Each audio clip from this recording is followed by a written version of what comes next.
आज आम आदमी पार्टीच्या माध्यमातून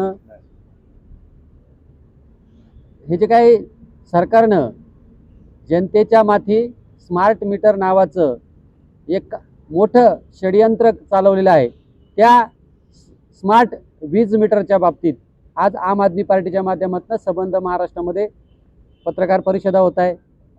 आज आम आदमी पार्टी नाशिकच्या वतीनं ही पत्रकार परिषद होते।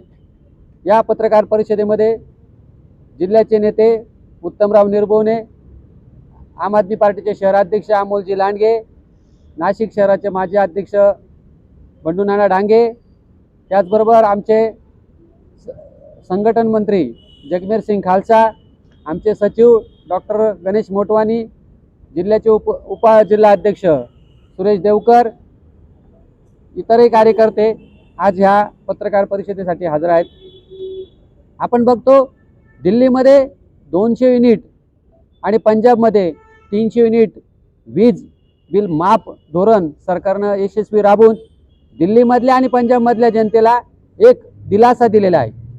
दिल्ली सारख्या ठिकाणी वीज तयार होत नाही, त्या ठिकाणी 200 युनिट वीज मोफत दिली जाते आणि महाराष्ट्रासारख्या ठिकाणी वीज तयार होऊन देखील आज महाराष्ट्रामध्ये वीज दर जर बघितलं तर संबंध देशामध्ये जास्त वीज दर कुठे आहे तर महाराष्ट्रामध्ये आहे। त्यात काय तर म्हणजे महागाई वाढवून आज स्मार्ट मीटर नावाचं हे जे काही मोठा घोटाळा सुरू केलेला आहे, याच्यामध्ये काय आहेत, अशा कंपन्यांना कॉन्ट्रॅक्ट दिलेले आहेत का ज्या कंपन्या स्वतः कुठेही स्मार्ट मीटर तयार करत नाहीत। त्यामध्ये आहेत अदानी ग्रुप आहेत, त्याचबरोबर मोटो कार्लो हा एक कंपनी आहे की जे स्वतः कुठलंही स्मार्ट मीटर तयार करत नाही। याच्यामध्ये हे जे काही पैसे दिले जाणार आहेत याच्यामध्ये 60% रक्कम केंद्र शासन देणार आहे आणि 40% रक्कम राज्य सरकार देणार आहे आणि याच्यासाठी जवळजवळ 26,939 कोटी रुपये हे शासनाच्या माध्यमातून ह्या कंपन्यांना दिल्या जाणार आहे। हा मोठा घोटाळा आहे। ज्या कंपन्या मीटर तयार करत नाही त्या कंपन्यांना फक्त खुश करण्यासाठी गरिबांच्या गळ्यामध्ये हे मीटर मारण्याचं काम होणार आहे। आपण बघतो आज प्रीपेड मोबाईल जो आपण वापरतो त्या प्रीपेड मोबाईलचा रिचार्ज संपल्यानंतर आपला मोबाईल बंद होतो। आज भारतामध्ये बऱ्याच गरीब लोकांकडे मोबाईल नावाची सुविधा नाही आहे। जर स्मार्ट मीटर बसवले गेले तर वीज वापरण्यासाठी पहिले पैसे पेड करावे लागतील आणि मग वीज मिळणार आहे। आपण बघतो मोबाईलचे दर पहिल्यांदा कमी होते, जसं जसं प्रीपेड चालू झालं मोबाईलचे दर वाढले गेले। तसाच मोबाईलच्या धर्तीवर हा वीज बिलाचा स्मार्ट मीटरच्या नावाने एक मोठा घोटाळा संबंध देशामध्ये होतोय।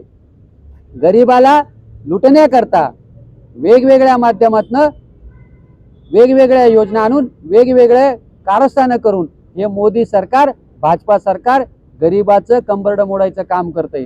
आम आदमी पार्टी हे जे काही स्मार्ट मीटर धोरण आणलेलं आहे या धोरणाचा तीव्र निषेध करते आणि येत्या काळामध्ये आम आदमी पार्टीच्या माध्यमातून आम्ही जे काही विद्युत कंपन्या आहेत, विद्युत कार्यालय आहेत, याच्या बाहेर या वीज बिलाच्या होळ्या करणार आहोत।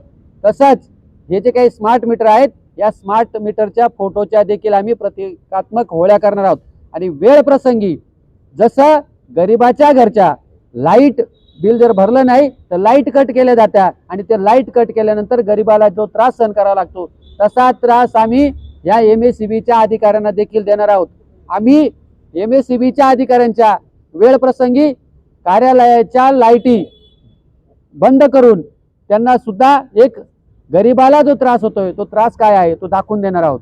येत्या काळामध्ये आम आदमी पार्टीच्या वतीनं तीव्र जे काही आंदोलन होतील आम्ही सगळ्या नागरिकांना आवाहन करतो, जर तुम्हाला कोणी स्मार्ट मीटर बसवण्याची सक्ती करत असेल तर तुम्ही विरोध करा, कारण आज जे मीटर दिसायला छान छान असणार आहे उद्या त्याच मीटरच्या माध्यमातून तुमच्या खिशातले पैसे काढण्याचं काम हे सरकार करणार आहे।